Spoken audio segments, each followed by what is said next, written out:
Assalamualaikum warahmatullahi wabarakatuh. Tabi'un. Alhamdulillahirrabbilalamin. Assalatu wassalamu ala asrofil anbiya wal mursalin amma ba'du.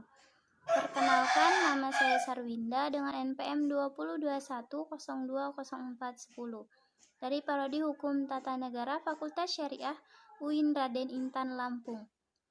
Baik, di sini saya akan menjelaskan 3 materi tentang tayamum, imsak, dan zakat.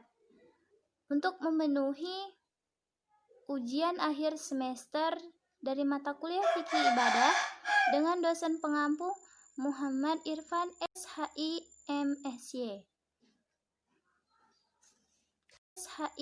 MSy. Untuk materi yang pertama, saya akan menjelaskan tentang imsak. Imsak adalah istilah dalam Islam yang artinya menahan yaitu menahan diri dari makan, minum, serta hal-hal yang membatalkan puasa. Sebuah fenomena yang terdapat di Indonesia yaitu adanya perbedaan pengertian dari imsak oleh masyarakat. Ada juga sebagian masyarakat yang mengartikan bahwa waktu dimulainya berpuasa adalah di waktu fajar kedua, yaitu fajar sodik atau ketika azan subuh tiba. Namun, sebagian masyarakat lagi berpandangan bahwa waktu imsak merupakan waktu pertanda bahwa waktu sahur telah habis, dan pada saat itu pula mereka mulai berpuasa. Nah, di dalam berpuasa sering kita jumpai atau melihat jadwal imsakiyah yang juga terdapat waktu imsak. Hal tersebut merupakan salah satu bentuk kehati-hatian para ulama Indonesia dalam menentukan waktu yang maslahah bagi umat muslim di Indonesia. Nah, dapat dibayangkan bila para ulama kita tidak menetapkan waktu imsak. Pada saat seseorang yang sedang menikmati makan sahurnya, kan dia tidak tahu jam berapa waktu subuh tiba, dia akan kebingungan saat tiba-tiba terdengar kumandang azan subuh, sementara di mulutnya masih ada makanan yang siap ditelan. Maka dari itu, sudah tepatlah waktu imsak tersebut menjadi patokan untuk berhenti melakukan aktivitas makan dan minum sebagai bentuk kehati-hatian kita, dan kita siap melakukan ibadah puasa. Selanjutnya materi kedua yaitu tentang tayamum.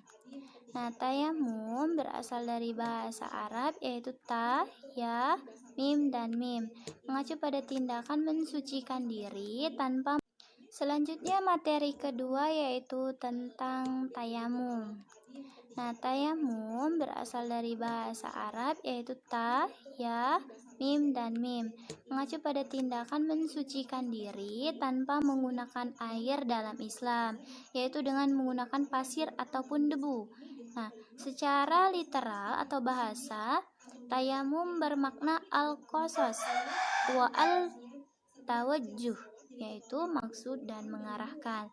Tayamum disyariatkan berdasarkan firman Allah Subhanahu wa Ta'ala sebagai berikut.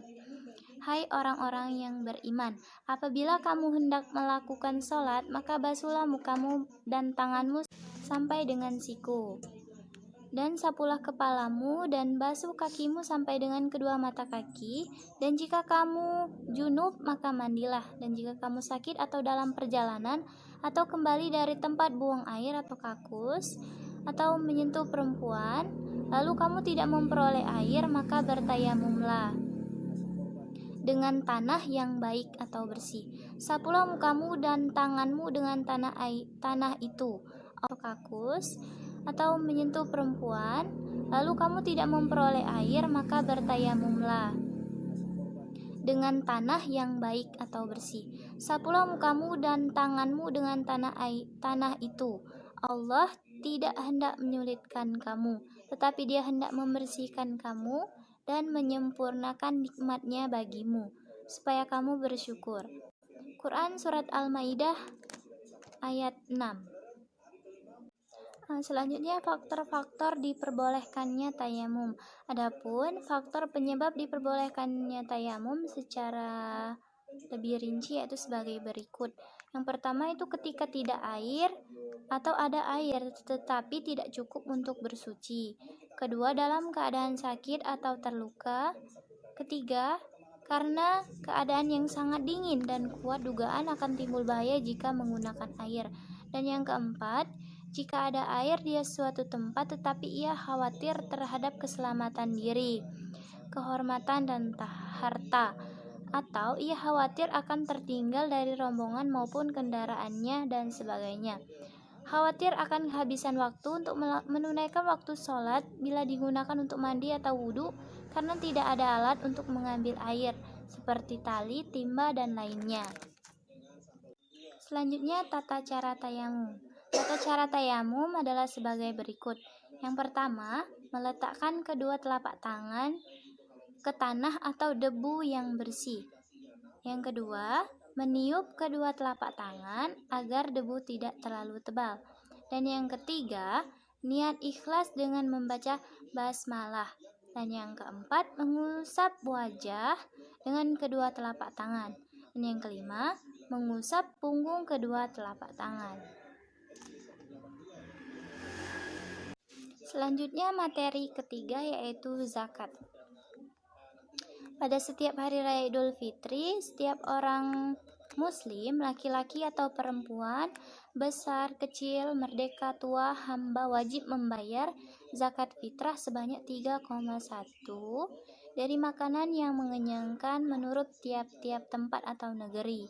Nah, dari Ibnu Umar ia berkata, Rasulullah Shallallahu Alaihi Wasallam mewajibkan zakat fitrah dalam bulan Ramadan sebanyak 1 sa' atau 3,1 liter kurma atau gandum atas tiap-tiap orang muslim, merdeka atau hamba laki-laki atau perempuan, yang diriwayatkan oleh Bukhari dan Muslim.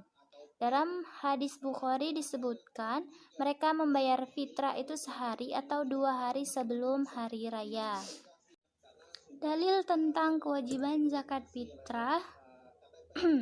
Perintah menunaikan zakat fitrah ini ada pada surat Al-Baqarah ayat 110. Dalil tentang zakat fitrah sebagai berikut. Dan dirikanlah sholat dan tunaikanlah zakat, dan kebahagiaan apa saja yang kamu usahakan bagi dirimu, tentu kamu akan mendapat pahalanya pada sisi Allah. Sesungguhnya Allah Maha melihat apa-apa yang kamu kerjakan. Kemudian dalam surat Al-Muzammil ayat 20 disebutkan pula tentang perintah untuk menunaikan zakat. Berikut ayat lengkapnya. Dalil tentang zakat fitrah sebagai sumber dari yang kamu kerjakan. Kemudian dalam surat Al-Muzammil ayat 20 disebutkan pula tentang perintah untuk menunaikan zakat. Berikut ayat lengkapnya. Dalil tentang zakat fitrah sebagai sumber dari yang kedua, zakat termasuk dalam rukun Islam. Dan yang ketiga, zakat merupakan harta yang dikeluarkan sebagai hak orang miskin yang terkandung dalam surat Az-Zariyat ayat 19. Keutamaan menunaikan zakat yaitu mensucikan harta dan membersihkan jiwa sebagaimana dalam surat At-Taubah ayat 31. Menjauhkan diri dari penyakit dan musibah, terhindar dari azab yang pedih, yaitu dalam surat At-Taubah ayat 34. Syarat wajib zakat fitrah yaitu yang pertama Islam, yang kedua lahir sebelum terbenam matahari pada hari penghabisan bulan Ramadan. Anak yang lahir sudah terbenam matahari tidak wajib fitrah. Yang ketiga, dia mempunyai kelebihan harta dari keperluan makanan untuk dirinya sendiri dan untuk yang wajib dinafkahinya, baik itu manusia ataupun binatang pada malam hari raya dan siang harinya. Orang yang tidak mempunyai lebih tidak wajib membayar fitrah. Terima kasih. Wassalamualaikum warahmatullahi wabarakatuh.